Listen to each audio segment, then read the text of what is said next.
ਹੁਣ ਤੁਸੀਂ Punjabi radio USA ਨੂੰ ਆਪਣੇ ਫ਼ੋਨ ਨੰਬਰਾਂ ਤੋਂ ਸੁਣ ਸਕਦੇ ਹੋ, ਜਿਸ ਦੇ ਵਿੱਚ USA ਦੇ ਲਈ 832 551 5029, 8325515029 ਜਾਂ 605 475 6868, 6054756868। ਟੋਰੰਟੋ ਕੈਨੇਡਾ ਦੇ ਲਈ 6479579633, ਬ੍ਰਿਟਿਸ਼ ਕੋਲੰਬੀਆ ਕੈਨੇਡਾ ਲਈ 7786560460 ਜਾਂ 6046709696, ਕੈਲਗਰੀ ਕੈਨੇਡਾ ਦੇ ਲਈ 5873150587, ਇਟਲੀ ਦੇ ਲਈ 396899970694, ਪਾਕਿਸਤਾਨ ਦੇ ਲਈ 92021371300612, UK ਦੇ ਲਈ 3300101100, 3300101100, ਜਰਮਨੀ ਦੇ ਲਈ 51180904041511 80904041, ਫਰਾਂਸ ਦੇ ਲਈ 3318014255, 33180142 ਆਸਟ੍ਰੇਲੀਆ ਦੇ ਲਈ 612080805601,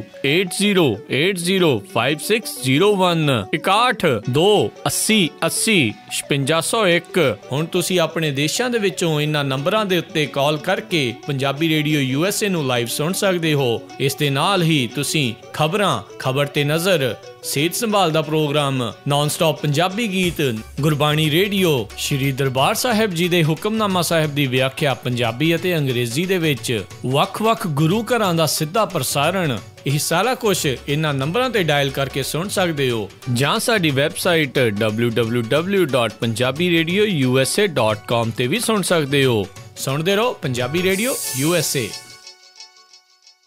ਪੰਜਾਬੀ ਰੇਡੀਓ USA ਸੁਣ ਰਹੇ ਸਾਰੇ ਹੀ ਮਾਣਯੋਗ ਅਤੇ ਸਤਿਕਾਰਤ ਸਰੋਤਿਆਂ ਨੂੰ ਪੰਜਾਬੀ ਰੇਡੀਓ USA ਦੀ ਟੀਮ ਅਤੇ ਮੇਰੇ ਰਾਜਕਨਵੀਰ ਸਿੰਘ ਵੱਲੋਂ ਬਹੁਤ ਪਿਆਰ ਸਤਿਕਾਰ ਸਹਿਤ ਦੋਨੋਂ ਅੱਜ ਜੋੜ ਕੇ ਨਿੱਘੀ ਜਿਹੀ ਸਤਿ ਸ੍ਰੀ ਅਕਾਲ ਸਭ ਨੂੰ ਜੀਆਂ ਨੂੰ ਆਖਦੇ ਹਾਂ। ਸੋ ਤੇ ਪ੍ਰੋਗਰਾਮ ਖਬਰ 'ਤੇ ਨਜ਼ਰ ਲੈ ਕੇ ਹਾਜ਼ਰ ਹੋ ਚੁੱਕੇ ਹਾਂ। ਪ੍ਰੋਗਰਾਮ ਖਬਰ 'ਤੇ ਨਜ਼ਰ ਦੇ ਵਿੱਚ ਅੱਜ ਦੇ ਦਿਨ ਸਾਡੇ ਨਾਲ ਜੁੜਦੇ ਨੇ ਬਲਤੇਜ ਪੰਨੂ ਜੀ, ਜੋ ਕਿ ਇਸ ਟਾਈਮ ਸਾਡੇ ਨਾਲ ਪਟਿਆਲਾ ਸਟੂਡੀਓਜ਼ ਤੋਂ ਜੁੜ ਚੁੱਕੇ ਨੇ। ਬਲਤੇਜ ਪੰਨੂ ਜੀ, ਜੀ ਆਇਆਂ ਨੂੰ, ਸਤਿ ਸ੍ਰੀ ਅਕਾਲ ਹੈ ਜੀ। ਸਤਿ ਸ਼੍ਰੀ ਅਕਾਲ ਜੀ, ਧੰਨਵਾਦ ਜੀ, ਬਹੁਤ ਮਿਹਰਬਾਨੀ। ਸਾਡੇ ਅੱਜ ਦੇ ਪ੍ਰੋਗਰਾਮ ਖਬਰ 'ਤੇ ਨਜ਼ਰ ਨੂੰ ਸਪਾਂਸਰ ਕਰਦੇ ਨੇ ਖਾਲਸਾ ਇੰਸ਼ੋਰੈਂਸ ਏਜੰਸੀ ਵਾਲੇ, ਜਿਨ੍ਹਾਂ ਦੇ ਕੋਲੋਂ ਤੁਸੀਂ ਹਰ ਤਰ੍ਹਾਂ ਦੀ ਇੰਸ਼ੋਰੈਂਸ ਕਰਵਾ ਸਕਦੇ ਹੋ। ਇਹਨਾਂ ਦਾ ਫੋਨ ਨੰਬਰ 4082722500, 4082722500। 33 ਸਟੇਟਾਂ ਦੇ ਵਿੱਚ ਇਹਨਾਂ ਦੇ ਕੋਲ ਲਾਇਸੈਂਸ ਹੈਗਾ। ਸੋ ਜ਼ਰੂਰ ਕਿਸੇ ਵੀ ਇੰਸ਼ੋਰੈਂਸ ਦੀ ਸੁਵਿਧਾ ਲਈ ਇਹਨਾਂ ਨੂੰ ਕਾਲ ਕਰੋ 4082722500 ਦੇ ਉੱਤੇ। ਇਹਨਾਂ ਦੇ ਨਾਲ ਨਾਲ ਗੁਰਦੀਪ ਸਿੰਘ ਵਿਰਦੀ, ਗੁਰਜੀਤ ਸਿੰਘ ਝਾਮਪੁਰ, ਸਤਨਾਮ ਸਿੰਘ ਸ਼ੇਰਗਿੱਲ, ਹਰਕੇਵਲ ਸਿੰਘ, ਰਵਿੰਦਰ ਕੌਰ ਅਟਵਾਲ, ਇਹਨਾਂ ਸਾਰਿਆਂ ਦਾ ਬਹੁਤ ਬਹੁਤ ਧੰਨਵਾਦ। ਜੇ ਤੁਸੀਂ ਜਾਂ ਕੋਈ ਹੋਰ ਕਾਰੋਬਾਰ ਇਸ ਪ੍ਰੋਗਰਾਮ ਨੂੰ ਸਪਾਂਸਰ ਕਰਨਾ ਚਾਹੁੰਦੇ ਹੋ, ਉਸ ਦੇ ਲਈ ਸੰਪਰਕ ਕਰ ਸਕਦੇ ਹੋ। ਸਟੂਡੀਓ ਦਾ ਨੰਬਰ 4082722500 ਜਾਂ 4087227698 ਦੇ ਉੱਤੇ। ਜੀ ਬਲਤੇਜ ਜੀ, ਆਪਣੀ ਗੱਲਬਾਤ ਦਾ ਜੇ ਸਿਲਸਿਲਾ ਸ਼ੁਰੂ ਕਰੀਏ, ਪੰਜਾਬ ਕਾਂਗਰਸ ਤੋਂ ਕਰਦੇ ਹਾਂ ਸ਼ੁਰੂਆਤ। ਵੀ ਇਹਨਾਂ ਦੇ ਵਿੱਚ ਚੰਗੀ ਘਮਾਸਾਨ ਜਿਹੜੀ ਚੱਲ ਰਹੀ ਆ, ਜੰਗ ਜਾਰੀ ਆ। ਬਿਲਕੁਲ ਜੀ, ਇਹ ਜੰਗ ਜਿਹੜੀ ਹੈ ਜੀ ਉਹ ਜਾਰੀ ਹੈ। ਔਰ ਇਸ ਵਾਰੀ ਇਹ ਜੰਗ ਜਿਹੜੀ ਹੈ ਜੀ ਰਾਹੁਲ ਗਾਂਧੀ ਦੀ ਤਾਜਪੋਸ਼ੀ ਨੂੰ ਲੈ ਕੇ ਜਿਹੜੀ ਹੈ ਜੀ ਉਹ ਸ਼ੁਰੂ ਹੋਈ ਹੈ। ਸ਼ਾਇਦ ਕਿਤੇ ਨਾ ਕਿਤੇ ਇਹ ਕਿਹਾ ਜਾ ਸਕਦਾ, ਬੇਸ਼ੱਕ ਸਮੇਂ ਤੋਂ ਪਹਿਲਾਂ ਦੀ ਗੱਲ ਹੋਵੇ, ਕਿ ਪੰਜਾਬ ਦੇ ਵਿੱਚ ਇੱਕ ਨਵੀਆਂ ਸਿਆਸੀ ਸਮੀਕਰਨਾਂ ਜਿਹੜੀਆਂ ਜੀ ਉਹ ਜਨਮ ਲੈ ਰਹੀਆਂ ਨੇ ਜੀ, ਉਹ ਉਸਲਵੱਟੇ ਜਿਹੜੀਆਂ ਲੈ ਰਹੀਆਂ ਨੇ। ਇਹਦੇ ਵਿੱਚੋਂ ਕੁਛ ਨਵਾਂ ਪੰਜਾਬ ਦੀ ਸਿਆਸਤ ਦੇ ਵਾਸਤੇ ਸ਼ਾਇਦ ਹੋ ਸਕਦਾ ਆਉਣ ਵਾਲੇ ਸਮੇਂ ਦੇ ਦੌਰਾਨ ਵੇਖਣ ਨੂੰ ਮਿਲੇ। ਕੈਪਟਨ ਅਮਰਿੰਦਰ ਸਿੰਘ ਹੋਰਾਂ ਨੇ, ਜਿਨ੍ਹਾਂ ਨੇ ਰਾਹੁਲ ਗਾਂਧੀ ਦੀ ਤਾਜਪੋਸ਼ੀ ਦੇ ਉੱਤੇ ਕਿੰਤੂ ਪਰੰਤੂ ਖੜੇ ਕੀਤੇ ਸੀ, ਉਹ ਅੱਜ ਵੀ ਆਪਣੀ ਗੱਲ ਦੇ ਉੱਤੇ ਕਾਇਮ ਨੇ ਕਿ ਅਜੇ ਰਾਹੁਲ ਗਾਂਧੀ ਨੂੰ ਕਾਂਗਰਸ ਦਾ ਪ੍ਰਧਾਨ ਨਹੀਂ ਬਣਾਇਆ ਜਾਣਾ ਚਾਹੀਦਾ। ਜਦੋਂ ਕਿ ਪ੍ਰਤਾਪ ਸਿੰਘ ਬਾਜਵਾ ਹੋਰਾਂ ਨੇ ਇਹ ਗੱਲ ਕਹੀ ਸੀ ਕਿ ਕੈਪਟਨ ਅਮਰਿੰਦਰ ਸਿੰਘ ਹੋਰੀ ਕੌਣ ਹੁੰਦੇ ਨੇ ਜਿਹੜੇ ਕਿ ਰਾਹੁਲ ਗਾਂਧੀ ਦੇ ਉੱਤੇ ਕਿੰਤੂ ਪਰੰਤੂ ਕਰਨ। ਇਹਦੇ ਨਾਲ ਪੰਜਾਬ ਕਾਂਗਰਸ ਜਿਹੜੀ ਹੈ ਜੀ ਉਹ ਦੁਫਾੜ ਹੋ ਗਈ ਹੈ ਇਸ ਵੇਲੇ। ਜਿਹੜੇ MLAs ਨੇ, ਜਿਹੜੇ ਜਾਖੜ ਹੋਰਾਂ ਦੀ, ਸੁਨੀਲ ਜਾਖੜ ਹੋਰਾਂ ਦੀ ਅਗਵਾਈ ਦੇ ਵਿੱਚ, ਉਹਨਾਂ ਸਾਰਿਆਂ ਨੇ ਤਕਰੀਬਨ ਬਹੁਤਿਆਂ ਨੇ ਜਿਹੜਾ ਜੀ ਇਹ ਕੈਪਟਨ ਅਮਰਿੰਦਰ ਸਿੰਘ ਹੋਰਾਂ ਦੀ ਪਿੱਠ ਪੂਰੀ ਹੈ। ਇਹ ਕਿਹਾ ਕਿ ਕੈਪਟਨ ਅਮਰਿੰਦਰ ਸਿੰਘ ਹੋਰੀ ਇੱਕ ਫੇਮਸ ਨੇਤਾ ਨੇ, ਜਦੋਂ ਕਿ ਪ੍ਰਤਾਪ ਸਿੰਘ ਬਾਜਵਾ ਹੋਰਾਂ ਨੂੰ ਉਹਨਾਂ ਦੇ ਜ਼ਿਲ੍ਹੇ ਤੋਂ ਬਾਹਰ ਕੌਣ ਪੁੱਛਦਾ, ਇੱਦਾਂ ਦਾ ਬਿਆਨ ਜਿਹੜਾ ਉਹਨਾਂ ਨੇ ਦਿੱਤਾ। ਦੂਜੇ ਪਾਸੇ ਪ੍ਰਤਾਪ ਸਿੰਘ ਬਾਜਵਾ ਹੋਰਾਂ ਨੇ ਵੀ ਇੱਕ ਬਿਆਨ ਜਿਹੜਾ ਜੀ ਉਹ ਵਾਹਵਾ ਇਕੱਠੇ ਕੁੱਠੇ ਜੇ ਕਰਕੇ ਉਹਨਾਂ ਦੀ ਅਗਵਾਈ ਦੇ ਵਿੱਚ ਦੇ ਦਿੱਤਾ ਜੀ। ਇਹਦੇ ਵਿੱਚ ਰਵਨੀਤ ਸਿੰਘ ਬਿੱਟੂ ਤੇ ਉਹਦੇ ਨੇੜਲੇ ਰਿਸ਼ਤੇਦਾਰ ਅਜੀਤਿੰਦਰ ਸਿੰਘ ਮੋਫਰ ਹੋਰੀ ਜਿਹੜੇ ਨੇ ਉਹਨਾਂ ਨੂੰ ਮੂਹਰੇ ਲਾਇਆ ਗਿਆ।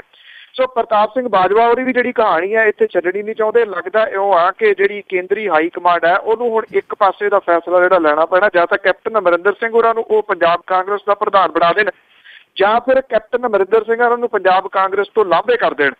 ਦੋ ਹੀ ਰਾਹ ਜਿਹੜੇ ਨੇ ਜੀ ਉਹ ਲੱਗਦਾ ਹੈ ਕਿ ਹਾਈ ਕਮਾਂਡ ਦੇ ਕੋਲੇ ਬਚੇ ਨੇ। ਜੇ ਉਹ ਕਾਂਗਰਸ ਤੋਂ ਲਾਂਭੇ ਕਰ ਦਿੰਦੇ ਨੇ ਕੈਪਟਨ ਅਮਰਿੰਦਰ ਸਿੰਘ ਹੋਰਾਂ ਨੂੰ, ਤਾਂ ਫਿਰ ਕਾਂਗਰਸ ਜਿਹੜੀ ਹੈ ਜੀ ਉਹ ਖੱਖੜੀਆਂ ਕਰੇਲੇ ਹੋਣ ਦੇ ਪੂਰੇ ਚਾਂਸਸ ਨੇ। ਹੋਈ ਤਾਂ ਪਹਿਲਾਂ ਹੀ ਫਿਰਦੀ ਹੈ ਪੰਜਾਬ ਦੇ ਵਿੱਚ, ਮੁੜ ਕੇ ਉਹਦੇ ਕੋਲੇ ਜਿਹੜਾ ਜੀ ਉਹ ਕਿਹੜਾ ਨੇਤਾ ਰਹੂਗਾ ਇਹ ਸਵਾਲ ਹੈ। ਤੇ ਜੇ ਕੈਪਟਨ ਅਮਰਿੰਦਰ ਸਿੰਘ ਹੋਰਾਂ ਨੂੰ ਪਾਸੇ ਕਰ ਦਿੱਤਾ ਜਾਂਦਾ ਕਾਂਗਰਸ ਤੋਂ, ਇਹਦੇ ਚਾਂਸਸ ਕੁਝ ਲੱਗਦਾ ਕਿ ਵੱਧ ਰਹੇ ਨੇ। ਜੇ ਕੋਈ ਵਿਚਲਾ ਰਸਤਾ ਨਹੀਂ ਨਿਕਲਦਾ ਤਾਂ ਫਿਰ ਕੈਪਟਨ ਅਮਰਿੰਦਰ ਸਿੰਘ ਹੋਰਾਂ ਦਾ ਜਿਹੜਾ ਜੀ ਉਹ ਅਗਲਾ ਸਟੈਪ ਕੀ ਹੋਊਗਾ, ਇਹ ਜੋ ਮੈਂ ਇਸ਼ਾਰਾ ਕੀਤਾ ਸੀਗਾ ਕਿ ਪੰਜਾਬ ਕਾਂਗਰਸ ਦੀ ਸਿਆਸਤ ਦੇ ਵਿੱਚ ਇਹ ਨਵੀਂ ਚੀਜ਼ ਜਿਹੜੀ ਹੈ ਜੀ ਉਹ ਉਸ ਵੱਟੇ ਲੈ ਰਹੀ ਹੈ ਜੀ। ਸੋ ਇਸ ਵਾਰ ਆਰ ਪਾਰ ਦੀ ਜਿਹੜੀ ਲੜਾਈ ਹੈ ਲੱਗ ਰਹੀ ਆ, ਜਾਂ ਬਾਜਵਾ ਤੇ ਜਾਂ ਕੈਪਟਨ, ਇਹਨਾਂ ਦੇ ਵਿੱਚੋਂ ਇੱਕ ਜਾਣਾ ਹੀ ਜਿਹੜਾ ਅੱਗੇ ਜਿੱਤ ਕੇ ਲਗਾਤਾਰ ਲੱਗੂਗਾ ਜੀ। ਤੇ ਅਗਲੀ ਜਿਹੜੀ ਆਪਾਂ ਗੱਲ ਕਰਦੇ ਹਾਂ, ਸ਼ਿਵ ਸੈਨਾ ਦੇ ਆਗੂ ਦੇ ਉੱਤੇ ਹੋਏ ਹਮਲੇ ਨੂੰ ਲੈ ਕੇ 3 ਗ੍ਰਿਫਤਾਰੀਆਂ।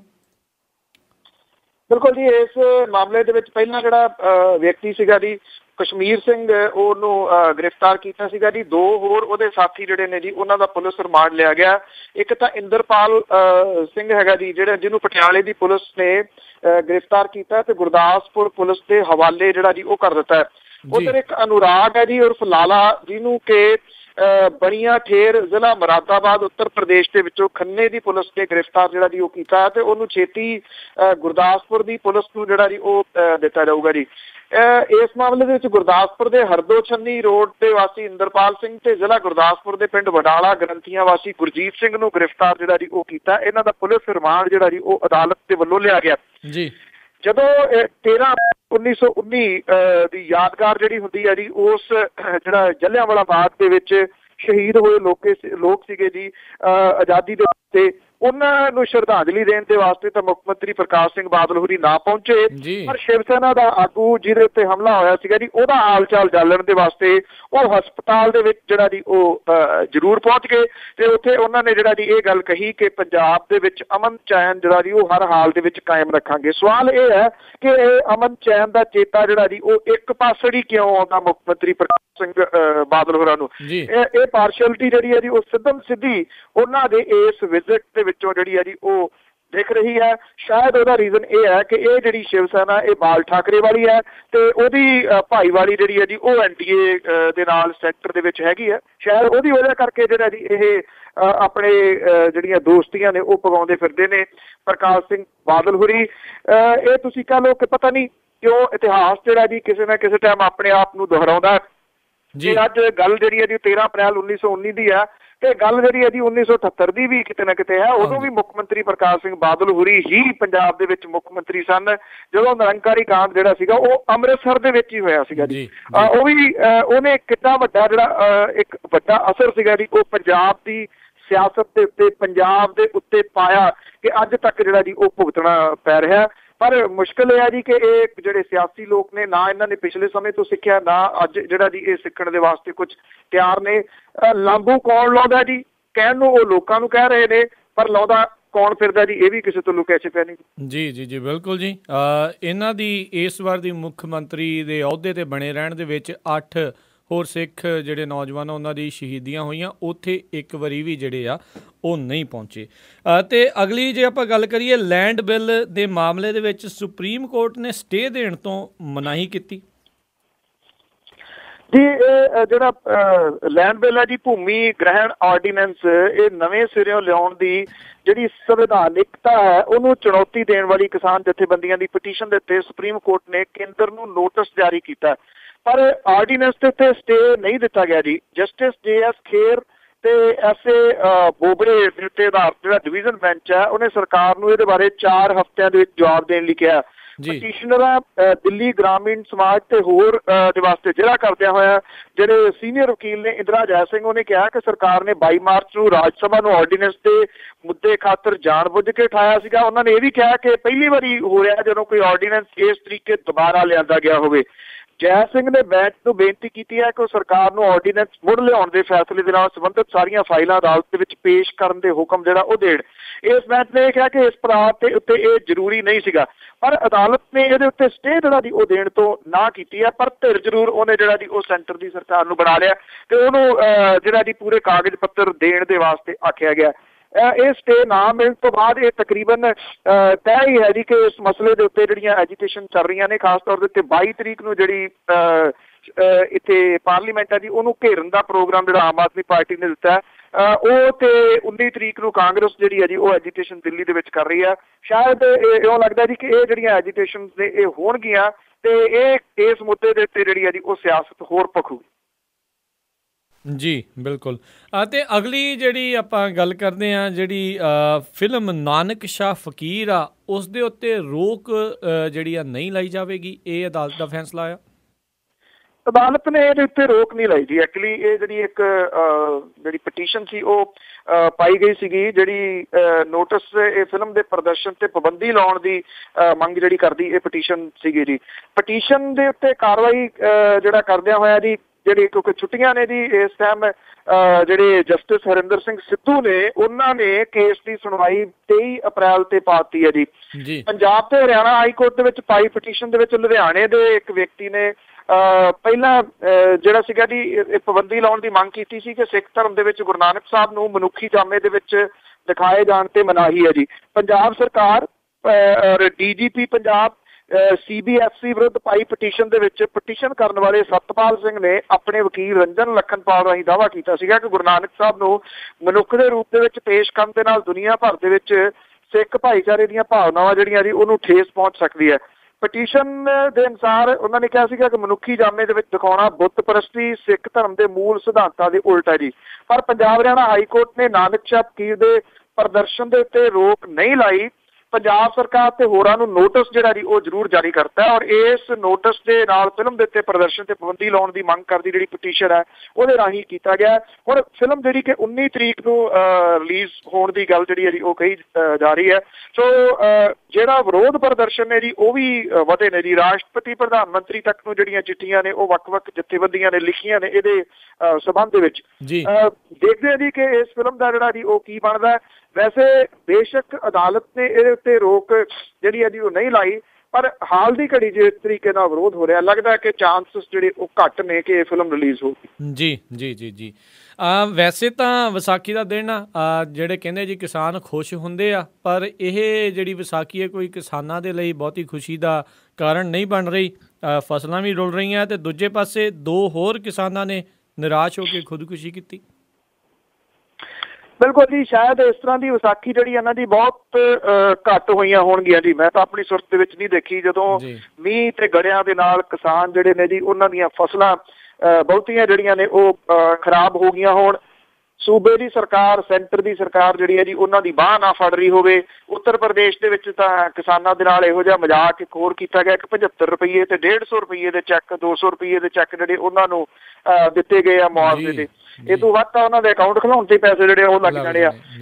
ਦੂਜੇ ਪਾਸੇ ਜਿਹੜਾ ਜੀ ਇਸ ਵੇਲੇ ਬੇਸ਼ੱਕ ਇੱਕ ਪੁਰਾਣਾ ਜਿਹੜਾ ਗੀਤ ਸੀਗਾ ਜੀ ਕਿ ਮਾਰਦਾ ਦਮਾਮੇ ਜੱਟ ਮੇਲੇ ਆ ਗਿਆ, ਕਿ ਦਮਾਮੇ ਮਾਰਨ ਵਾਲੀ ਗੱਲ ਜਿਹੜੀ ਆ ਜੀ ਉਹ ਕਿਤੇ ਦੀਂਦੀ ਨੀ ਗੀ।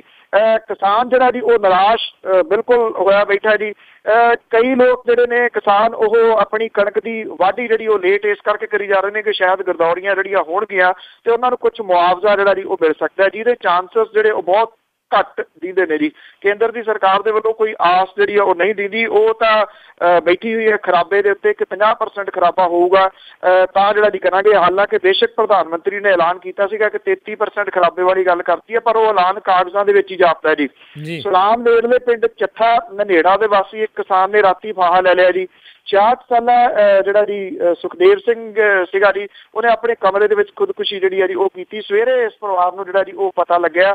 ਸੁਖਦੇਵ ਸਿੰਘ ਦੇ ਸਿਰ 4.5 ਲੱਖ ਰੁਪਈਏ ਦਾ ਕਰਜ਼ਾ ਸੀਗਾ ਤੇ ਉਹਦੇ ਕੋਲ ਸਿਰਫ 5 ਕਨਾਲਾਂ ਜਿਹੜੀ ਉਹ ਜ਼ਮੀਨ ਸੀਗੀ ਜੀ।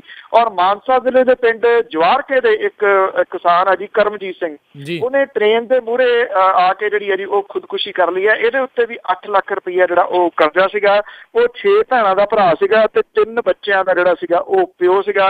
ਉਹਦੀ ਲਾਸ਼ ਪਿੰਡ ਚਕੇਰੀਆਂ ਦੇ ਨੇੜੇ ਰੇਲਵੇ ਟਰੈਕ ਤੋਂ ਜਿਹੜੀ ਹੈ ਜੀ ਉਹ ਮਿਲੀ ਹੈ।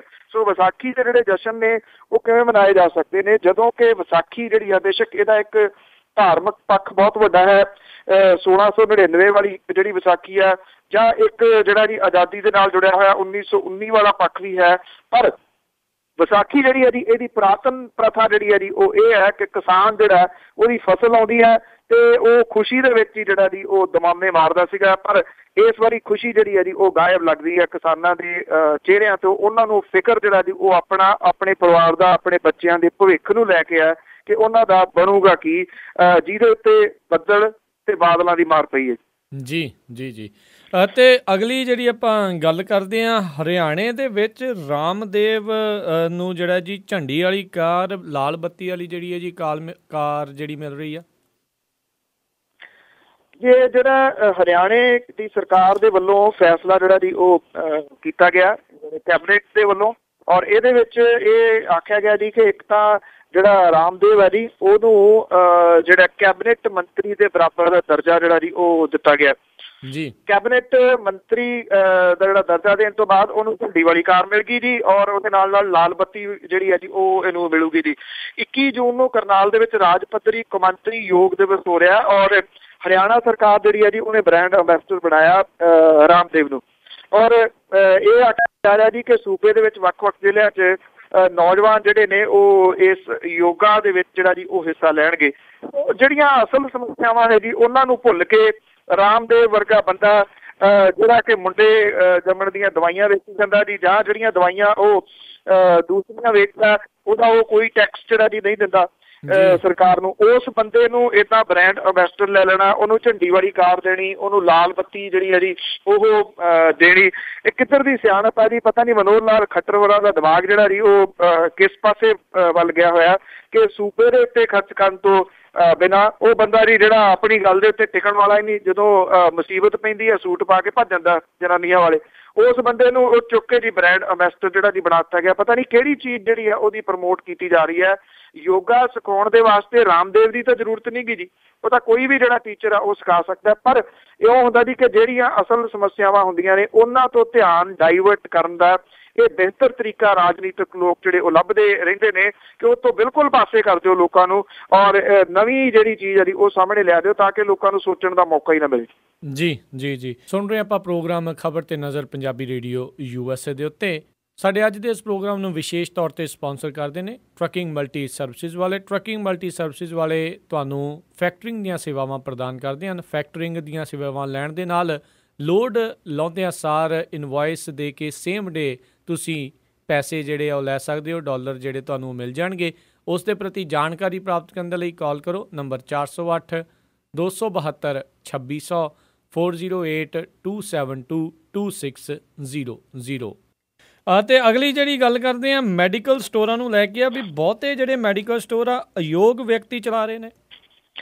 ਬਿਲਕੁਲ ਜੀ, ਐਕਚੁਅਲੀ ਇਹ ਪੰਜਾਬ ਦੀ ਹੀ ਕਹਾਣੀ ਹੈ ਜੀ, ਔਰ ਪੰਜਾਬ ਦੇ ਵਿੱਚ ਜਿਹੜੀ ਪੰਜਾਬ ਰਾਜ ਫਾਰਮੇਸੀ ਕੌਂਸਲ ਹੈ ਉਹਦੇ ਵਿੱਚ ਫਰਜ਼ੀ ਰਜਿਸਟ੍ਰੇਸ਼ਨ ਦਾ ਜਿਹੜਾ ਗੋਰਖ ਧੰਦਾ ਜੀ ਉਹ ਵੱਡੇ ਸਵਾਲ ਜਿਹੜੇ ਆ ਜੀ ਉਹ ਪੈਦਾ ਕਰ ਰਿਹਾ। PK ਭਾਰਦਵਾਜ ਨੇ ਜੀ, ਪ੍ਰਵੀਨ ਭਾਰਦਵਾਜ ਬੜੇ ਇਮਾਨਦਾਰ ਆਫਿਸਰ ਜਿਹੜੇ ਹੋ ਰਹੇ ਨੇ, ਉਹ ਰਜਿਸਟਰਾਰ ਸੀਗੇ ਜੀ। ਉਹਨਾਂ ਨੇ ਇਹ ਮੁੱਦਾ ਜਿਹੜਾ ਵਾਹਵਾ ਚੁੱਕਿਆ ਸੀਗਾ, ਉਹਨਾਂ ਨੇ ਚਿੱਠੀਆਂ ਲਿਖ ਕੇ CBI ਤੋਂ ਜਾਂਚ ਦੀ ਗੱਲ ਕੀਤੀ ਸੀਗੀ, ਔਰ ਤਕਰੀਬਨ ਕਈ ਸੈਂਕੜਿਆਂ ਦੇ ਰੂਪ ਦੇ ਵਿੱਚ ਉਹਨਾਂ ਨੇ ਅਰਜ਼ੀਆਂ ਜਿਹੜੀਆਂ ਰੱਦ ਕਰ ਦਿੱਤੀਆਂ ਸੀਗੀਆਂ ਜਿਹੜੇ ਮੈਡੀਕਲ ਸਟੋਰ ਚਲਾਉਣ ਵਾਲੇ ਉਹਨਾਂ ਦੀਆਂ। ਤੇ ਉਹਨਾਂ ਨੂੰ ਬਜਾਏ ਇਹਦੇ ਕਿ CBI ਜਾਂਚ ਹੋਵੇ ਜਾਂ ਜਾਂਚ ਹੋਵੇ, ਸਰਕਾਰ ਨੇ ਕੀਤਾ ਜੀ ਨਾ ਰਹੂਗਾ ਬਾਂਸ ਨਾ ਵੱਜੂਗੀ ਬੰਸਰੀ। ਉਹਨਾਂ ਨੇ ਪ੍ਰਵੀਨ ਭਾਰਦਵਾਜ ਵਾਲਾ ਕੋਲ ਹੀ ਰਜਿਸਟਰਾਰ ਦਾ ਅਹੁਦਾ ਹੀ ਨਹੀਂ ਖੋਲਿਆ, ਉਹਨਾਂ ਨੂੰ ਉਹਨਾਂ ਦੀ ਨੌਕਰੀ ਤੋਂ ਚੱਲਦਾ ਕਰਤਾ ਜੀ। ਅੱਜ ਕੱਲ੍ਹ ਉਹ ਵਿਹਲੇ ਜਿਹੜੇ ਉਹ ਬੈਠੇ ਨੇ। ਮੈਡੀਕਲ ਤੇ ਹੈਲਥ ਐਮਪਲਾਈਜ਼ ਫਰੰਟ ਦੇ ਵੱਲੋਂ ਜਿਹੜਾ ਜੀ ਇਹ ਆਖਿਆ ਗਿਆ ਹੈ ਕਿ ਇਹਦੀ ਜਾਂਚ ਜਿਹੜੀ ਹੈ ਜੀ ਉਹ ਕੀਤੀ ਜਾਵੇ। CBI ਜਾਂਚ ਦੀ ਮੰਗ ਜਿਹੜੀ ਆ ਉਹ ਕੀਤੀ ਜਾਵੇ। ਔਰ ਇਹ ਵੀ ਪਤਾ ਲੱਗਾ ਕਿ ਇਹਦੇ ਵਿੱਚ ਬਹੁਤ ਵੱਡਾ ਘਪਲਾ ਜਿਹੜਾ ਜੀ ਉਹ ਸਾਹਮਣੇ ਆ ਸਕਦਾ ਕਿ ਕਿਵੇਂ ਪੈਸੇ ਜਿਹੜੇ ਆ ਜੀ ਉਹ ਲੈ ਕੇ ਲੋਕਾਂ ਨੂੰ ਲਾਇਸੈਂਸ ਜਿਹੜੇ ਨੇ ਉਹ ਜਾਰੀ ਕੀਤੇ ਗਏ ਨੇ ਮੈਡੀਕਲ ਸਟੋਰ ਚਲਾਉਣ ਦੇ। ਨਿਰਸੰਦੇਹ ਮੈਡੀਕਲ ਸਟੋਰ ਜਿਹੜੇ ਨੇ ਉਹ ਦਵਾਈਆਂ ਵੇਚਦੇ ਨੇ, ਪਰ ਅਸਲ ਦੇ ਵਿੱਚ ਇਹ ਜਿਹੜੇ ਜੀ ਇਹਨਾਂ ਦਿਨਾਂ ਦੇ ਵਿੱਚ ਨਸ਼ੇ ਤੋਂ ਹੀ ਜ਼ਿਆਦਾ ਜਿਹੜਾ ਜੀ ਉਹ ਪੈਸਾ ਕਮਾਉਂਦੇ ਨੇ। ਜਿੱਥੇ ਅਯੋਗ ਵਿਅਕਤੀ ਇਹਨਾਂ ਮੈਡੀਕਲ ਸਟੋਰਾਂ ਨੂੰ ਚਲਾ ਰਹੇ ਨੇ ਤਾਂ ਕਿੰਨੀ ਕੁ ਆਸ ਜਿਹੜੀ ਹੈ ਜੀ ਉਹਨਾਂ ਤੋਂ ਕੀਤੀ ਜਾ ਸਕਦੀ ਹੈ ਕਿ ਉਹ ਇਸ ਮਾਮਲੇ ਦੇ ਵਿੱਚ ਕੋਈ ਇਮਾਨਦਾਰੀ ਜਿਹੜੀ ਹੈ ਜੀ ਉਹ ਵਰਤਣਗੇ, ਜਿਹਦੇ ਚਾਂਸਸ ਹੀ ਬੜੇ ਥੋੜੇ ਨੇ। ਜੀ ਜੀ ਬਿਲਕੁਲ ਜੀ ਬਿਲਕੁਲ। ਤੇ ਜਿਹੜੀ ਅਗਲੀ ਗੱਲ ਹੈ ਜੀ, ਆਮ ਆਦਮੀ ਪਾਰਟੀ ਦੇ ਬਾਗੀ ਨੇਤਾਵਾਂ ਦੀ ਮੀਟਿੰਗ ਅੱਜ। ਬਿਲਕੁਲ ਜੀ, ਜਿਹੜੇ ਆਮ ਆਦਮੀ ਪਾਰਟੀ ਦੇ ਕੱਢੇ ਗਏ ਦੋ ਨੇਤਾ ਨੇ, ਅਜੇ ਪਾਰਟੀ ਦੇ ਵਿੱਚੋਂ ਬੇਸ਼ੱਕ ਨਹੀਂ ਕੱਢੇ ਗਏ ਜੀ, ਪਰ PAC ਦੇ ਵਿੱਚੋਂ ਐਨੀ ਦੇ ਵਿੱਚੋਂ ਜਿਹੜੇ ਉਹਨਾਂ ਨੂੰ ਜ਼ਰੂਰ ਕੱਢਿਆ ਗਿਆ ਜੀ। ਯੋਗਿੰਦਰ ਯਾਦਵ ਤੇ ਪ੍ਰਸ਼ਾਦ ਭੂਸ਼ਣ ਹੋਰੀ, ਉਹਨਾਂ ਦੇ ਵੱਲੋਂ ਅੱਜ ਜਿਹੜੀ ਮੀਟਿੰਗ ਹੈ ਗੁੜਗਾਉਂ ਦੇ ਵਿੱਚ ਰੱਖੀ ਗਈ ਹੈ ਜੀ। ਇਹਦੇ ਵਿੱਚ ਕਿੰਨੇ ਕੁ ਲੋਕ ਸ਼ਾਮਲ ਹੁੰਦੇ ਨੇ ਇਹ ਅਜੇ ਵੇਖਣਾ ਹੋਊਗਾ ਜੀ, ਪਰ ਦਾਅਵੇ ਜਿਹੜੇ ਨੇ ਉਹ ਬਾਗੀਆਂ ਨੇ ਕਾਫੀ ਵੱਡੇ ਕੀਤੇ ਨੇ। ਉਹਨਾਂ ਨੇ ਕਿਹਾ ਕਿ 100 ਦੇ ਕਰੀਬ ਇਹਦੇ ਵਿੱਚ ਚੋਣਾਂ ਲੜ ਚੁੱਕੇ ਜਿਹੜੇ ਉਮੀਦਵਾਰ ਨੇ ਉਹ ਸ਼ਾਮਲ ਹੋਣਗੇ। ਉਹਨਾਂ ਨੇ ਇਹ ਵੀ ਦਾਅਵਾ ਕੀਤਾ ਕਿ ਇਹਦੇ ਵਿੱਚ ਕੁਝ MLAs ਜਿਹੜੇ ਨੇ ਜੀ ਉਹ ਵੀ ਸ਼ਾਮਲ ਹੋਣਗੇ, ਨਿਰਸੰਦੇਹ ਦਿੱਲੀ ਦੇ ਹੀ ਹੋਣਗੇ। ਦਾਅਵਾ ਇਹ ਵੀ ਕੀਤਾ ਗਿਆ ਕਿ ਇਹਦੇ ਵਿੱਚ ਮੈਂਬਰ ਪਾਰਲੀਮੈਂਟ ਵੀ ਸ਼ਾਮਲ ਹੋਣਗੇ। ਹੁਣ ਮੈਂਬਰ ਪਾਰਲੀਮੈਂਟ 4 ਹੀ ਦੇ, ਉਹ ਵੀ ਪੰਜਾਬ ਤੋਂ ਨੇ। ਦੇਖਦੇ ਹਾਂ ਜੀ ਇਹਦੇ ਵਿੱਚੋਂ ਜਿਹੜੇ ਜੀ ਉਹ ਕਿਹੜੇ ਸ਼ਾਮਲ ਹੁੰਦੇ ਨੇ। ਡਾਕਟਰ ਧਰਮਵੀਰ ਗਾਂਧੀ ਹੋਰਾਂ ਦੇ ਬਾਰੇ ਕਿਹਾ ਜਾ ਰਿਹਾ ਕਿ ਸ਼ਾਇਦ ਉੱਥੇ ਜਾਣਗੇ। ਜੇ ਉਹ ਜਾਂਦੇ ਨੇ ਤਾਂ ਉਹ ਮੁਸ਼ਕਿਲ ਦੇ ਵਿੱਚ ਉਹਨਾਂ ਦੀ ਜਿਹੜੀ ਮੈਂਬਰ ਪਾਰਲੀਮੈਂਟ ਜਿਹੜੀਆਂ ਹੈ ਜੀ ਇਹ ਫਸ ਸਕਦੀ ਹੈ, ਕਿਉਂਕਿ ਜੇ ਪਾਰਟੀ ਉਹਨਾਂ ਦੇ ਖਿਲਾਫ ਐਕਸ਼ਨ ਲੈਂਦੀ ਹੈ ਤੇ ਸਵਾਲ ਜਿਹੜਾ ਜੀ ਖੜਾ ਹੋ ਜਾਊਗਾ ਉਹਨਾਂ ਦੀ ਮੈਂਬਰ ਪਾਰਲੀਮੈਂਟ ਦੇ ਉੱਤੇ। ਸੋ ਵੈਸੇ ਪਿਛਲੀ ਜਿਹੜੀ ਮੀਟਿੰਗ ਹੋਈ ਸੀ ਚੰਡੀਗੜ੍ਹ ਦੇ ਵਿੱਚ ਉਹ ਨਹੀਂ ਸਨ ਗਏ। ਉਹਦੇ ਵਿੱਚ ਜਿਹੜੀ ਚੇਤਾਵਨੀ ਹੈ ਜੀ ਉਹ ਆਮ ਆਦਮੀ ਪਾਰਟੀ ਦੇ ਵੱਲੋਂ ਬਾਗੀ ਨੇਤਾਵਾਂ ਨੂੰ ਦਿੱਤੀ ਗਈ ਹੈ ਕਿ ਇਹ ਇਲੀਗਲ ਮੀਟਿੰਗ ਆ, ਉਹ ਸੱਦ ਨਹੀਂ ਸਕਦੇ, ਕਿਉਂਕਿ ਨਾ ਤਾਂ ਉਹ PAC ਦੇ ਮੈਂਬਰ ਨੇ ਨਾ ME ਦੇ ਮੈਂਬਰ ਨੇ। ਬਾਗੀਆਂ ਦੇ ਵੱਲੋਂ ਇਹ ਕਿਹਾ ਜਾ ਰਿਹਾ ਜੀ ਕਿ ਉਹਨਾਂ ਦੇ ਉੱਤੇ ਦਬਾਅ ਆਇਆ ਇਸ ਵੇਲੇ ਇਸ ਗੱਲ ਦਾ ਕਿ ਇੱਕ ਵੱਖਰੀ ਪਾਰਟੀ ਜਿਹੜੀ ਹੈ ਜੀ ਉਹ ਬਣਾਈ ਜਾਵੇ। ਯੋਗਿੰਦਰ ਯਾਦਵ ਹੁਣ ਤੱਕ ਇਹ ਕਹਿੰਦੇ ਰਹੇ ਨੇ ਕਿ ਨਾ ਉਹ ਪਾਰਟੀ ਛੱਡਣਗੇ ਨਾ ਨਵੀਂ ਪਾਰਟੀ ਬਣਾਉਣਗੇ, ਬਲਕਿ ਉਹ ਆਮ ਆਦਮੀ ਪਾਰਟੀ ਦੇ ਵਿੱਚ ਰਹਿ ਕੇ ਜਿਹੜਾ ਜੀ ਉਹ ਸੰਘਰਸ਼ ਕਰਨਗੇ। ਦੇਖਦੇ ਹਾਂ ਜੀ ਇਸ ਮਸਲੇ ਦੇ ਉੱਤੇ ਜਿਹੜਾ ਜੀ ਆਮ ਆਦਮੀ ਪਾਰਟੀ ਦੇ ਵੱਲੋਂ ਕੱਢੇ ਗਏ ਇਹ ਜਿਹੜੇ ਨੇਤਾ ਨੇ ਕਿੰਨਾ ਇਕੱਠ ਕਰਨ ਦੇ ਵਿੱਚ ਸਫਲ ਹੁੰਦੇ ਨੇ। ਦੂਸਰੀ ਗੱਲ ਕਿ ਲੀਡਰਸ਼ਿਪ ਦੇ ਵਿੱਚੋਂ ਕਿੰਨੇ ਕੁ ਲੋਕ ਜਿਹੜੇ ਨੇ ਉੱਥੇ ਜਾਂਦੇ ਨੇ ਆਮ ਆਦਮੀ ਪਾਰਟੀ ਦੀ, ਬਹੁਤਾ ਕੁਝ ਜਿਹੜਾ ਜੀ ਇਸ ਗੱਲ ਦੇ ਉੱਤੇ ਹੀ ਨਿਰਭਰ ਕਰੂਗਾ। ਤੇ ਜਿਹੜੇ ਜਾਂਦੇ ਨੇ ਫਿਰ ਉਹਨਾਂ ਦੇ ਵਾਸਤੇ ਆਮ ਆਦਮੀ ਪਾਰਟੀ ਦਾ ਜਿਹੜਾ ਜੀ ਉਹ ਰਵੱਈਆ ਕੀ ਰਹਿੰਦਾ। ਔਰ ਖਾਸ ਤੌਰ ਦੇ ਉੱਤੇ ਯੋਗਿੰਦਰ ਯਾਦਵ ਹੋਰਾਂ ਦੇ ਵੱਲੋਂ ਜਿਹੜੀ ਪਾਰਟੀ ਨੂੰ ਦਫੇੜ ਕਰਨ ਦੀ ਇਸ ਵੇਲੇ ਕੋਸ਼ਿਸ਼ ਹੈ, ਕੀ ਉਹ ਉਹਦੇ ਵਿੱਚ ਸਫਲ ਹੁੰਦੇ ਨੇ ਜਾਂ ਨਹੀਂ, ਇਹ ਇੱਕ ਵੇਖਣ ਵਾਲਾ ਜਿਹੜਾ ਜੀ ਸਭ ਤੋਂ ਵੱਡਾ ਪੱਖ ਰਹੂਗਾ। ਜੀ ਜੀ ਜੀ। ਅਤੇ ਅਗਲੀ ਜੇ ਗੱਲ ਕਰੀਏ ਵੀ ਜਿਹੜਾ ਪਿਛਲੇ ਦਿਨੀ ਬਿਆਨ ਆਇਆ ਸੀਗਾ ਵੀ ਮੁਸਲਮਾਨਾਂ ਨੂੰ ਵੋਟ ਜਿਹੜਾ ਜੀ ਦੇਣ ਦਾ ਅਧਿਕਾਰ ਖੋਲ੍ਹਿਆ ਜਾਵੇ, ਉਸ ਨੂੰ ਲੈ ਕੇ ਉਹ ਮਾਮਲਾ ਕਾਫੀ ਜ਼ਿਆਦਾ ਭਖ ਰਿਹਾ। ਬਿਲਕੁਲ ਜੀ, ਇਹ ਮਾਮਲਾ ਜਿਹੜਾ ਜੀ ਪਿਛਲੇ 2 ਦਿਨ ਤੋਂ ਚਰਚਾ ਵਿੱਚ ਹੈ, ਜਿਹਦੇ ਵਿੱਚ ਸੰਜੇ ਰਾਉਤ ਜਿਹੜੇ ਕਿ ਸ਼ਿਵ ਸੈਨਾ ਦੇ ਆਗੂ ਨੇ, ਜਿਨ੍ਹਾਂ ਨੇ ਇਹ ਅਸਲ ਦੇ ਵਿੱਚ ਬਿਆਨ ਸਾਹਮਣਾ ਅਖਬਾਰ ਦੇ ਵਿੱਚ ਜਿਹੜਾ ਲਿਖਿਆ ਸੀਗਾ ਆਰਟੀਕਲ, ਉਹਦੇ ਵਿੱਚ ਉਹਨਾਂ ਨੇ ਕਿਹਾ ਸੀਗਾ ਕਿ ਮੁਸਲਿਮ ਭਾਈਚਾਰਾ ਜਿਹੜਾ ਜੀ ਉਹਨਾਂ ਤੋਂ ਵੋਟ ਦਾ ਹੱਕ ਖੋਹ ਲੈਣਾ ਚਾਹੀਦਾ। ਜਿਹੜੀ ਇੱਕ ਪੁਰਾਣੀ ਕਹਾਵਤ ਸੀ ਨਾ, ਮੁਰਦਾ ਬੋਲੂ ਖੱਪੜ ਪਾੜੂ, ਉਹੀ ਇਹਨਾਂ ਦੇ ਹਾਲਾਤ ਨੇ ਜੀ। ਜਦੋਂ ਬੋਲਣਗੇ ਕੁਝ ਇਹੋ ਜਿਹਾ ਹੀ ਬੋਲਣਗੇ। ਬੇਸ਼ੱਕ ਜਿਹੜੀ BJP ਹੈ ਜੀ ਉਹ ਕਿਸੇ ਤਰੀਕੇ ਨਾਲ ਪੈਚਅਪ ਕਰਨ ਦੀ ਜਿਹੜੀ ਉਹ ਕੋਸ਼ਿਸ਼ ਕਰ ਰਹੀ ਆ ਕਿ ਇਹ ਮਾਮਲੇ ਨੂੰ ਥੋੜਾ ਘਟਾਇਆ ਜਾਵੇ। ਔਰ ਇਹਦੇ ਵਿੱਚ ਜਿਹੜੇ ਮੁਸਲਿਮ ਆਗੂ ਨੇ BJP ਦੇ ਵਿੱਚ ਉਹ ਕਹਿ ਰਹੇ ਨੇ ਇੱਦਾਂ ਕਿਸੇ ਦਾ ਹੱਕ ਨਹੀਂ ਖੋਇਆ ਜਾ ਸਕਦਾ। ਸ਼ਿਵ ਸੈਨਾ ਦੇ ਕਿਸੇ ਆਗੂ ਦੀ ਗੱਲ ਹੋ ਸਕਦੀ ਹੈ, ਭਾਰਤੀ ਜਨਤਾ ਪਾਰਟੀ ਇਹ ਤੋਂ ਵੱਖਰੀ ਹੈ। ਪਰ ਦੂਜੇ ਪਾਸੇ ਹਮੇਸ਼ਾ ਬਿਆਨ ਦੇ ਕੇ ਭਾਰਤੀ ਜਨਤਾ ਪਾਰਟੀ ਨੂੰ ਤੱਤੇ ਪਾਣੀ ਚ ਪਾਉਣ ਵਾਲਾ ਇੱਕ ਸਾਕਸ਼ੀ ਜਿਹੜਾ ਜੀ ਜਿਹੜਾ ਨਾਲ ਆਪਣੇ ਮਹਾਰਾਜ ਵੀ ਲਾਉਂਦਾ ਮੈਂਬਰ ਪਾਰਲੀਮੈਂਟ ਹੈ, ਉਹ ਵੀ ਇਹਦੇ ਵਿੱਚ ਕੁੱਦ ਪਿਆ। ਉਹਨੇ ਵੀ ਇਹ ਗੱਲ ਆਖੀ ਹੈ ਜੀ ਕਿ ਬਿਲਕੁਲ ਇਹ ਹੱਕ ਜਿਹੜਾ ਜੀ ਖੋਹ ਲਿਆ ਜਾਣਾ ਚਾਹੀਦਾ। ਤੇ ਉਹਨਾਂ ਨੇ ਇਹ ਗੱਲ ਕਹੀ ਹੈ ਜੀ ਕਿ ਇਹ ਹੱਕ ਖੋਹ ਕੇ ਹੀ ਧਰਮ ਦੇ ਨਾਂ ਦੇ ਉੱਤੇ ਜਿਹੜੀ ਰਾਜਨੀਤੀ ਜਾਂ ਮੁਸਲਿਮ ਭਾਈਚਾਰੇ ਦੇ ਨਾਂ ਦੇ ਉੱਤੇ ਰਾਜਨੀਤੀ ਕਰਨ ਵਾਲੀ ਜਿਹੜੀਆਂ ਲੋਕ ਨੇ ਉਹਨਾਂ ਨੂੰ ਠੱਲ ਪਾਈ ਜਾ ਸਕਦੀ ਹੈ। ਹੁਣ ਇਹ ਦੋਨੋਂ ਹੀ, ਚਾਹੇ ਉਹ ਸ਼ਿਵ ਸੈਨਾ ਦਾ ਆਗੂ ਹੋਵੇ ਤੇ ਚਾਹੇ ਸਾਕਸ਼ੀ ਹੋਵੇ ਜੀ, ਇਹਨਾਂ ਲੋਕਾਂ ਨੂੰ ਇਹ ਨਹੀਂ ਪਤਾ ਜੀ ਕਿ ਧਰਮ ਦੀ ਰਾਜਨੀਤੀ ਕਰ ਕਰਕੇ ਤਾਂ ਇਹ ਲੋਕ ਇੱਥੇ ਜਿਹੜਾ ਪਹੁੰਚੇ ਨੇ। ਸੋ ਇਸ ਹਮਾਮ ਦੇ ਵਿੱਚ ਤਾਂ ਇਹ ਜਿਹੜੇ ਜੀ ਉਹ ਸਾਰੇ ਹੀ ਨੰਗੇ ਨੇ, ਪਰ ਇੱਕ ਦੂਜੇ ਨੂੰ ਨੰਗਾ ਨੰਗਾ ਕਹਿ ਕੇ ਇਹਨਾਂ ਦੀ ਧਿਆਨ ਡਾਈਵਰਟ ਕਰ ਰਹੇ। ਜੀ ਜੀ ਬਿਲਕੁਲ ਬਿਲਕੁਲ। ਅਤੇ ਅਗਲੀ ਗੱਲ ਕਰੀਏ, ਛੱਤੀਸਗੜ੍ਹ ਦੇ ਵਿੱਚ 2 ਥਾਵਾਂ ਦੇ ਉੱਤੇ ਹਮਲੇ ਹੋਏ ਆ, ਕੀ ਰਿਹਾ ਜੀ ਪੂਰੀ ਗੱਲ? ਐਕਚੁਅਲੀ ਪਿਛਲੇ 1 ਹਫ਼ਤੇ ਦੇ ਦੌਰਾਨ 5 ਥਾਵਾਂ ਦੇ ਉੱਤੇ ਹਮਲੇ ਜਿਹੜੇ ਜੀ ਉਹ ਹੋਏ ਨੇ। 5ਵਾਂ ਇਹ ਹਮਲਾ ਸੀਗਾ ਨਕਸਲਾਈਟਾਂ ਦੇ ਵੱਲੋਂ ਜਿਹੜਾ ਕੀਤਾ ਗਿਆ। ਉਹਨਾਂ ਨੇ ਇੱਕਦਮ ਹਮਲੇ ਜਿਹੜੇ ਨੇ ਉਹ ਤੇਜ਼ ਕੀਤੇ ਨੇ ਵੱਖ-ਵੱਖ ਥਾਵਾਂ ਦੇ ਉੱਤੇ। ਜਿਹੜਾ ਕੱਲ ਸ਼ਾਮ ਹਮਲਾ ਹੋਇਆ ਜੀ ਉਹਦੇ ਵਿੱਚ 2 ਵਿਅਕਤੀ ਮਾਰੇ ਗਏ ਨੇ, 4 ਜਿਹੜੇ ਉਹ ਜ਼ਖਮੀ ਹੋਏ ਨੇ। ਜਿਹੜੀ ਇੱਕ ਬਖਤਰਬੰਦ ਗੱਡੀ ਸੀਗੀ ਫੌਜ ਦੀ, ਉਹਨੂੰ ਉਡਾਉਣ ਦਾ ਯਤਨ ਜਿਹੜਾ ਸੀ ਜਿਹੜੀ ਮਾਈਨਿੰਗ ਹੈ ਉਹਦੇ ਰਾਹੀਂ ਕੀਤਾ ਗਿਆ ਜੀ ਇੱਥੇ। ਸੋ ਇੱਕਦਮ ਜਿਹੜੇ ਤੇਜ਼ ਹੋਏ ਹਮਲੇ ਨੇ ਉਹਨੇ ਸਰਕਾਰ ਨੂੰ ਉੱਥੋਂ ਦੀ ਨੂੰ ਫਿਕਰਾਂ ਦੇ ਵਿੱਚ ਤਪਾਇਆ ਜੀ। ਜੀ ਜੀ ਤਾਂ ਸਰੋਤਿਓ, ਇਹ ਸੀਗੀਆਂ ਸਾਡੀਆਂ ਅੱਜ ਦੀਆਂ ਕੁਝ ਖਬਰਾਂ ਜਿਨ੍ਹਾਂ ਦੇ ਬਾਰੇ ਆਪਾਂ ਜਿਹੜੀ ਗੱਲਬਾਤ ਜਿਹੜੀ ਉਹ ਕਰ ਰਹੇ ਸੀਗੇ ਬਲਤੇਜ ਪੰਨੂ ਹੁਣਾਂ ਦੇ ਨਾਲ। ਤੇ ਬਲਤੇਜ ਪੰਨੂ ਜੀ, ਜਾਣ ਦਾ ਵੇਲਾ ਹੋ ਗਿਆ, ਪਰ ਉਸ ਤੋਂ ਪਹਿਲਾਂ ਅੱਜਨਾਮਾ ਕਿ ਵੇਖੀ ਸਾਇਨਾ ਸੀ ਸੋਨੇ ਦੇ ਵਾਂਗ ਚਮਕੀ, ਫੜੀ ਸਾਨੀਆ ਨੇ ਸੋਹਣੀ ਚਾਲ ਮੁੜ ਕੇ। ਜੀ ਵੇਖੀ ਸਾਇਨਾ ਸੀ ਸੋਨੇ ਦੇ ਵਾਂਗ ਚਮਕੀ, ਫੜੀ ਸਾਨੀਆ ਨੇ ਸੋਹਣੀ ਚਾਲ ਮੁੜ ਕੇ। ਕਦੀ ਕਹਿੰਦੇ ਸਨ ਸਨਸਨੀ ਸਾਨੀਆ ਨੂੰ, ਸਾਲਾਂ ਤੀਕ ਨਹੀਂ ਪਾਈ ਧਮਾਲ ਮੁੜ ਕੇ। ਜੀ ਕਰੀ ਜਾਵੇ ਮਸ਼ਹੂਰੀਆਂ ਮਾਲ ਦੇ ਲਈ, ਕੀਤੀ ਖੇਡਣ ਦੀ ਨਹੀਂ ਕਮਾਲ ਮੁੜ ਕੇ। ਆਈ ਸਾਇਨਾ ਸੀ ਜਦੋਂ ਮੈਦਾਨ ਅੰਦਰ, ਫੜਨ ਲੱਗੀ ਸੀ ਸਾਨੀਆ ਤਾਲ ਮੁੜ ਕੇ। ਜੀ ਕੁੜੀਆਂ ਕਈ ਮੁਕਾਬਲੇ ਵਿੱਚ ਆਈਆਂ, ਸਾਨੀਆ ਸਿੱਧੂ ਦੀ ਡਾਢੀ। ਜੀ ਜੀ ਕੁੜੀਆਂ ਕਈ ਮੁਕਾਬਲੇ ਵਿੱਚ ਆਈਆਂ, ਸਾਨੀਆ ਸਿੱਧੂ ਦੀ ਡਾਢੀ। ਸਿੱਧਾ ਖੇਡਣ ਦੇ ਰਾਹ ਜੇ ਪੈਣ ਤੁਰੀਆਂ, ਹਿੰਦ ਵਾਸਤੇ ਮਾਰਨਗੀਆਂ ਮਾਰ ਡਾਢੀ। ਜੀ ਜੀ ਜੀ ਬਹੁਤ ਬਹੁਤ ਧੰਨਵਾਦ ਬਲਤੇਜ ਪੰਨੂ ਜੀ, ਤੁਸੀਂ ਸਾਡੇ ਨਾਲ ਜੁੜੇ, ਇਹਨਾਂ ਖਬਰਾਂ ਦੇ ਬਾਰੇ ਜਿਹੜੀ ਜਾਣਕਾਰੀ ਸਾਨੂੰ ਦਿੱਤੀ। ਬਹੁਤ ਧੰਨਵਾਦ। ਸਤਿ ਸ਼੍ਰੀ ਅਕਾਲ। ਮਿਹਰਬਾਨੀ ਜੀ, ਥੈਂਕ ਯੂ ਵੈਰੀ ਮਚ। ਸਤਿ ਸ਼੍ਰੀ ਅਕਾਲ।